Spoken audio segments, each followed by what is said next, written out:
அன்பின் இரட்சகர் இயேசு கிறிஸ்துவின் நாமத்தில் வாழ்த்துக்கள். இந்த நாளிலும் மத்தேயு எழுதின சுவிசேஷம் 19வது அதிகாரம் 13ஆம் வசனத்திலிருந்து 26வது வசனம் வரையிலும் மத்தேயு தன்னுடைய சுவிசேஷ நூலில் கொடுக்கிற அந்த 2 காரியங்களை குறித்து 2 செய்திகளை குறித்து இந்த பகுதியிலே நாம் தியானிக்க முடியும். சிறு பிள்ளைகளை எந்த நேரத்திலையும் ஆண்டவர் தன்னிடத்தில் வைத்து கொள்ள விரும்புகிறார், ஆசீர்வதிக்க விரும்புகிறார் என்ற கருத்தையும், அதற்கு அடுத்தபடியாக மனிதர்கள் தேவனிடத்திலும் பிறரிடத்திலும் காட்டுகிற அன்பில் குறைவுபட்டிருப்பதையும் மற்ற காரியங்களோடு கூட ஒட்டி கொண்டிருப்பதையும் விட்டு மனம் திரும்ப வேண்டும் என்று இயேசு கிறிஸ்து கற்றுக் கொடுக்கிற ஒரு சம்பவத்தை குறித்தும் இந்த பகுதியிலே இவர் எழுதி வைத்திருக்கிறார். நாளைய தினத்தில் 4வது பகுதியாக எல்லாவற்றையும் விட்டு உம்மை நாங்கள் பின்பற்றினோமே, எங்களுக்கு என்ன கிடைக்கும், அதற்கு ஆண்டவர் கொடுக்கிற ஆசீர்வாதங்களை குறித்தும் நாம் தியானிக்கலாம். இந்த பகுதியில் சிறு பிள்ளைகளின் மேலே கைகளை வைத்து ஜெபம் பண்ணும்படிக்கு அவர்களை அவரிடத்தில் கொண்டு வந்தார்கள். கொண்டு வந்தவர்களை சீஷர்கள் அதட்டினார்கள். இதற்கு முந்தின அதிகாரத்தில் தான் எவன் பெரியவனாய் இருப்பான் என்கிற போட்டி அவர்கள் மத்தியில் நிலவின பொழுது ஆண்டவர் சிறு குழந்தையை அவர்களுக்கு ஒரு எக்ஸாம்பிளாக சொல்லி, இந்த மனம் திரும்பி சிறு பிள்ளையை போல ஆகலைன்னா பரலோக ராஜ்யத்திலேயே பிரவேசிக்க முடியாது என்று சொல்லி பேசின போதிலும் கூட அவர்கள் இங்கேயும் சிறு பிள்ளைகளை அதட்டுகிறதை பார்க்கிறோம். சிறு பிள்ளைகள் என்னிடத்தில் வருகிறதற்கு இடம் கொடுங்கள், அவர்களை தடை பண்ணாதிருங்கள், பரலோக ராஜ்யம் அப்படிப்பட்டவர்களுடையது என்று சொல்லி அவர்கள் மேல் கைகளை வைத்து பின்பு அவ்விடம் விட்டு புறப்பட்டு போனார். ஆசீர்வதிக்கும்படியாக இயேசுவினிடத்தில் கொண்டு வந்ததை பார்க்கிறோம். பெற்றோர்கள் ஞானஸ்நானம் கொடுக்கும்படியாக அல்ல, பிள்ளைகளை இயேசு கிறிஸ்து ஆசீர்வதிக்கும்படியாக அவரிடத்தில் கொண்டு வருகிறதை பார்க்கிறோம். பரலோக ராஜ்யத்தில் அப்படிப்பட்டவர்கள்தான் இருப்பார்கள் என்கிற காரியத்தை சொன்னதோடு கூட ஏழைகள், எளியவர்கள், சிறு பிள்ளைகள் எப்பொழுதுமே ஆண்டவர் அவர்களுக்கு டைம் கொடுக்கிறவராக, அவர்களுக்கென்று நேரம் செலவிடுகிறவராக இருக்கிறார் என்கிறதை இந்த பகுதியானது நமக்கு உணர்த்தக்கூடியதாக இருக்கிறதை நாம் பார்க்கிறோம். அதனைத் தொடர்ந்து திரும்ப என்ன ஒரு சம்பவம் நடக்கிறது. 16ஆம் வசனத்தில் ஒருவன் வந்து அவரை நோக்கி, நல்ல போதகரே, நித்திய ஜீவனை அடையும்படி நான் என்ன நன்மையை செய்ய வேண்டும் என்று கேட்டான். அதற்கு அவர், நீ என்னை நல்லவன் என்று சொல்லுவானேன், தேவன் ஒருவரை தவிர நல்லவன் ஒருவனும் இல்லையே, நீ ஜீவனில் பிரவேசிக்க விரும்பினால் கற்பனைகளை கைக்கொள் என்றார். அதாவது அங்கே வாழ்ந்த ஒரு வாலிபன் என்று சொல்லி இங்கே மத்தேயு சொல்லுகிறான். 20வது வசனத்திலே அவனை வந்து ஒரு வாலிபன் என்று சொல்லுகிறதை பார்க்கிறோம். அங்கே லூக்கா அவனை குறித்து தலைவன் என்று லூக்கா 18ஆம் அதிகாரம் 18ஆம் வசனத்திலே சொல்கிறான். மார்க்கு 10ஆம் அதிகாரத்திலும் இவனை குறித்து எழுதியிருக்கிறது. 3 சுவிசேஷகங்களுமே இவனை ஒரு மிகப்பெரிய ஐசுவரியவான் என்று சொல்லுகிறதை பார்க்கிறோம். ஐசுவரியவானாக இருந்தாலும் தேவனுடைய ராஜ்யத்தில் பங்கு பெற முடியாமல் மாறுகிறவனை வேதம் என்றைக்குமே அவனுடைய பெயரை விட்டு விடுகிறது, எழுதுகிறதில்லை என்பதற்கு உதாரணமாக இங்கே வாலிபன் என்று போடப்பட்டிருக்கிறது, தலைவன் என்று போடப்பட்டிருக்கிறது, ஒருவன் என்று போடப்பட்டிருக்கிறது. அப்படி இருந்த போதிலும் கூட அவனுடைய பெயரை இங்கே ஆவியானவர் எழுதி வைக்கவில்லை. இங்கே ஆண்டவர் அவனை பார்த்து நல்லவர் என்று சொன்னபோது, நல்ல போதகரை என்று சொன்னபொழுது அவனை கடிந்து கொள்ளுகிறதை பார்க்கிறோம். காரணம் என்ன?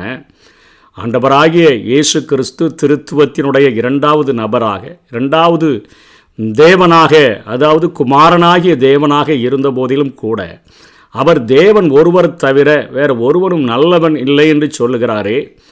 அங்கே பேதுரு அவரை பார்த்து, நீர் ஜீவனுள்ள தேவனுடைய குமாரனாகிய கிறிஸ்து என்று சொன்னபொழுது அத்தனை மகிழ்ந்து பேதுருவுக்கு அநேக நன்மைகளை வழங்கினாரே. சாத்தானும் கூட ஒரு விசை நீர் தேவனுடைய பரிசுத்தர் என்று சொன்னபொழுது வெளியே அதை சொல்லாதபடிக்குத்தானே அதை அதட்டினார். ஆனால் இங்கே இவன் நல்ல போதகரே என்று சொன்னபொழுது நல்லவன் என்று என்னை சொல்லுவானேன் என்று ஏன் சொல்லுகிறார் என்று சொன்னால், அந்த வாலிபனுடைய எண்ணமானது தன்னுடைய மற்ற வேதபாரகர்களைப் போல இவர் ஒரு வேதபாரகர், ஆனால் இவர் நித்திய ஜீவனை குறித்து பேசுகிறார், இவரும் ஒரு போதகர்தான் என்று சொல்லி அவரை திருத்துவத்தினுடைய 2வது நபராக, மேசியாவாக பார்க்காதபடி போதகர் என்று அழைத்தபடியினாலே, ஒரு ஆசிரியர் என்று அழைத்தபடியினால இவரை இன்றைக்கு நல்லவன் என்று சொல்லுவான், நாளைக்கு தனக்கு போதிக்கிற வேதபாரகரை நல்லவன் என்று சொல்லுவான். மாம்சத்தையும் இரத்தத்தையும் உடையவர்கள், அதாவது நன்மை செய்கிறவன் ஒருவனும் இல்லை, ஒருவனாகிலும் இல்லை, நல்லவன் ஒருவனும் இல்லை, ஒருவனாகிலும் இல்லை,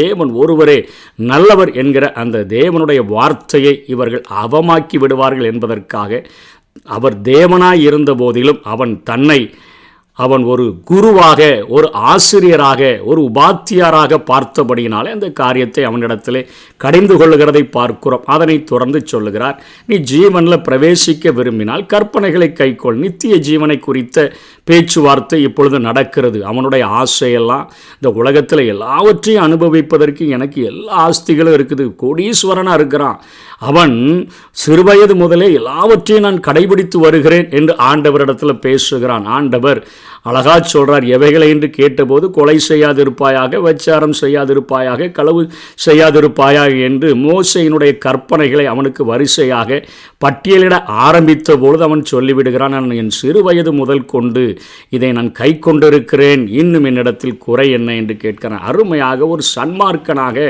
சின்ன வயதிலிருந்தே வாழ்கிறேன், என் தாயும் தகப்பனும் என அத்தனையாக ஒரு நியாயப்பிரமாணத்தை கடைபிடிக்க வேண்டிய இஸ்ரவேலன் எப்படி இருக்க வேண்டுமோ அதே போல ஒரு கபடற்ற உத்தம இஸ்ரவேலனாக அங்கே என் பெற்றோர்கள் என்னை வளர்த்திருக்கிறார்கள், இன்னும் என்னிடத்தில் ஏதாவது குறை இருக்குதா, நித்திய ஜீவன் எனக்கு வேணுமே அப்படின்னு கேட்குறதை பார்க்கிறோம். அதற்கு இயேசு, நீ பூரண சற்குணராயிருக்க விரும்பினால் போய் உனக்கு உண்டானவைகளை விற்று தரித்திரருக்கு கொடு, அப்பொழுது பரலோகத்தில் உனக்கு பொக்கிஷம் உண்டாயிருக்கும், பின்பு என்னை பின்பற்றி வா என்றார். அந்த வாலிபன் மிகுந்த ஆஸ்தி உள்ளவனாய் இருந்தபடினால் இந்த வார்த்தைகளை கேட்டபோது துக்கமடைந்தவனாய் போய்விட்டான் என்று சொல்லி பார்க்கிறோம். இங்கே இயேசு கிறிஸ்து மார்க் 10:21 அவனிடத்தில் அன்பு கூர்ந்து என்று சொல்லுகிறதை பார்க்கிறோம். அன்பு கூர்ந்து அவனை பார்த்து சொல்லுகிறார், எப்பா, நீ நித்திய ஜீவனை பெற வேண்டும் என்று சொன்னால் ரொம்ப ஈஸியான காரியம் இல்லை. நீ உன்னுடைய இருதயம் முழுவதிலும் நான் ஐஸ்வர்யவான், உலகத்தில் எல்லா காரியங்களையும் நான் வைத்திருக்கிறேன், எனக்கு நித்திய ஜீவன் ஒன்று தான் குறையாக இருக்குது, அதையும் நான் பெற்றுக்கொள்ளணும்னு சொல்லி வந்திருக்கிற, அதனால் தேவனாய் நான் இருக்கிறபடினால உனக்கு ஒரு சின்ன கட்டளையை கொடுக்கிறேன், உன்னிடத்தில் அன்பு கூர்ந்து இந்த காரியங்களை உனக்கு தடையாக இருக்கிற உன் இருதயத்தை கடினப்படுத்தி கொண்டு இருக்கிற இந்த ஐஸ்வர்யத்தை தரித்திரர்களுக்காக செலவிடு என்று இங்கே இயேசு பேசுகிறதை பார்க்கிறோம். சர்வ ஞானி. அப்போதான் அவனை பார்க்குறாரு, வாலிபன், தலைவன், சிறுவயது முதல் கடைப்பிடிக்கிற ஒரு சன்மார்க்கன். அவனை அப்படியே சர்வ ஞானி ஸ்கேன் பண்ணி பார்த்துட்டு சொல்கிறாரு, எப்பா, உன்னிடத்தில் ஒரு குறைவு இருக்குது. அவர் சொன்ன அந்த ஐஸ்வர்யவான் லாசரு கதையை போலத்தான் இருக்கிறான். ஐஸ்வர்யவான் தனக்கு கீழே விழுகிற துணிக்கைகளை நாய்கள் பொறுக்கும் பொழுது கூட சண்டை போட்டு நாய்கள்கிட்ட கடி வாங்கி பொறுக்கின லாசருவின் மேலே கரிசனை இல்லை.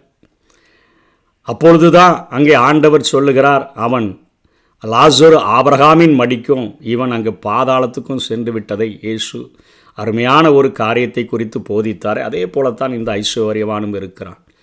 அதாவது எல்லா கட்டளைகளையும் கடைபிடிக்கிறேன் என்று சொல்லுகிறான். கட்டளைகள் கொடுக்கப்பட்டிருப்பது, கற்பனைகள் கொடுக்கப்பட்டிருப்பது தேவனுக்கு கீழ்ப்படிந்து அவரிடத்தில் அன்பு செலுத்துகிறதற்கு.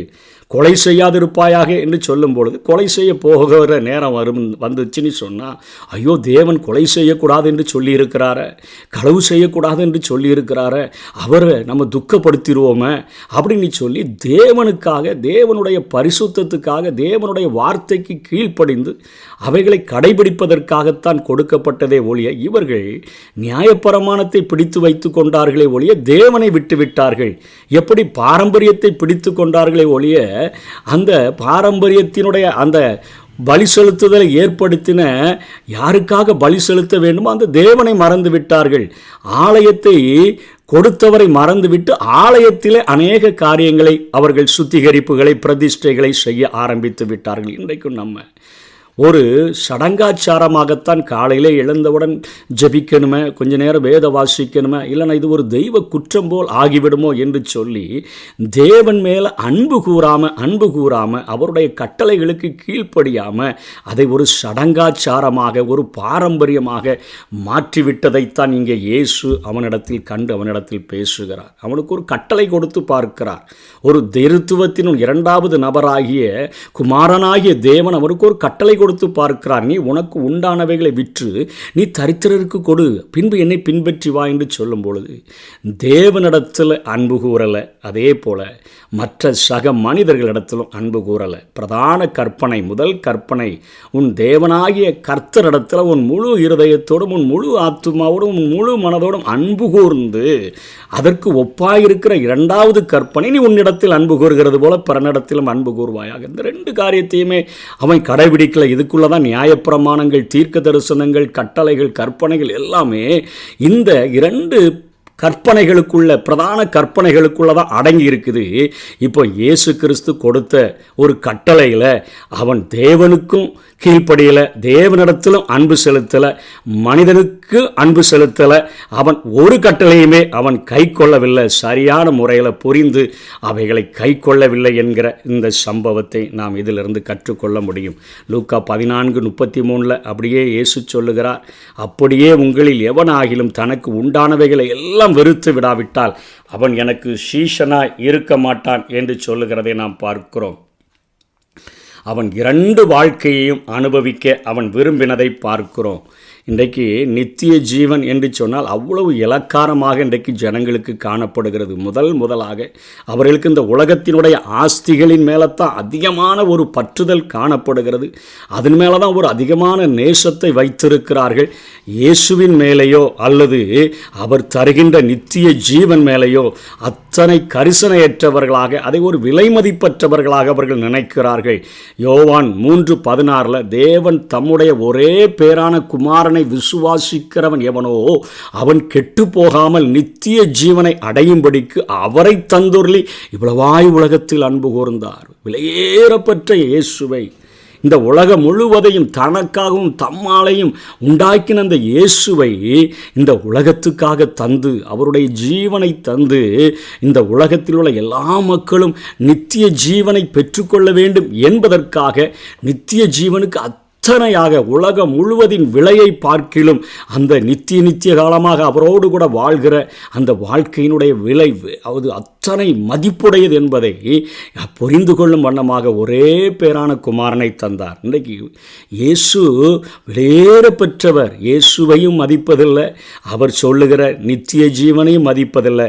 உலகத்தினுடைய சிற்றின்பங்களும் உலகத்தினுடைய ஆஸ்திகளும் உலகத்தினுடைய காரியங்களும் சுவிசேஷங்கள் 3மே சொல்லுகிறது. அவன் இப்பொழுது ஆஸ்தி போதும், நித்திய ஜீவனும் எனக்கு வேண்டாம், தேவனுடைய கட்டளைகளுக்கு கீழ்ப்படுகிறதும் வேண்டாம், முதலாம் கற்பனையும் வேண்டாம், ரெண்டாவது கற்பனையும் வேண்டாம், முழு இருதயத்தோடு அவர்களிடத்தில் அன்பு கூறுகிறதும் வேண்டாம், பிறனிடத்தில் அன்பு கூறுகிறதும் வேண்டாம் அப்படின்னு சொல்லிட்டு அவன் மிகுந்த துக்கமடைந்தவனாக அவன் கடந்து சென்று விட்டதை பார்க்கிறோம். அதனைத் தொடர்ந்து சீஷர்களுக்கும் ஆண்டவருக்கும் இடையிலே ஒரு காரியங்கள் நடக்கிறது. அவர்கள் ஆண்டவர் அவரை பார்த்து கேட்கிறார், ஐசுவரியமான் தேவனுடைய ராஜ்யத்தில் பிரவேசிப்பதை பார்க்கிலும் ஒட்டகமானது ஊசியின் காதிலே நுழைவது எளிதாயிருக்கும் என்று உங்களுக்கு சொல்லுகிறேன் என்று சொன்னார். அவர்களுக்கு ஐசுவரியம் ஒரு பக்கம், தேவனும் அவர் தருகிற நித்திய ஜீவனும் ஒரு பக்கம் வைத்து பார்த்தாங்கன்னு சொன்னால் அவங்களுக்கு இந்த உலகத்தின் ஐஸ்வர்யம் தான் பெருசாக தெரியுது. ஆனால் இந்த உலகத்தின் விலை மதிப்பை விட, உலகத்தின் விலை மதிப்பை விட நித்திய ஜீவன் அத்தனை மேலானது. உலக வாழ்க்கை ஒரு புல்லின் பூவை போல தான் இருக்குது.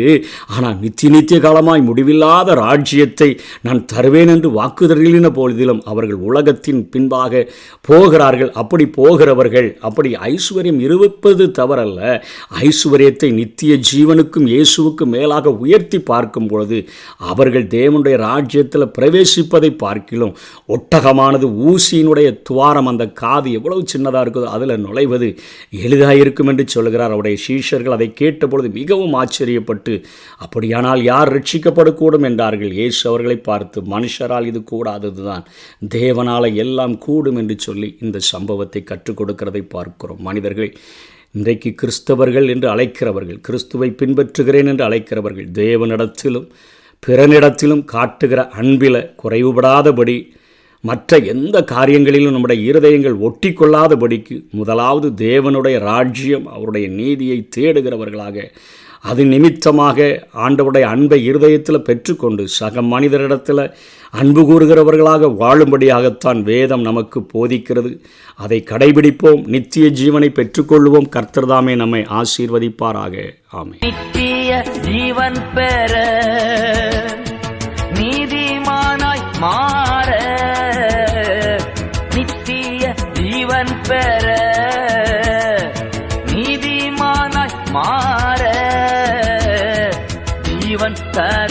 கனியாய் சிலுவையில் தொங்கினீ ஜீவன் தரும் கனியாய் சிலுவையில் தொங்கினீ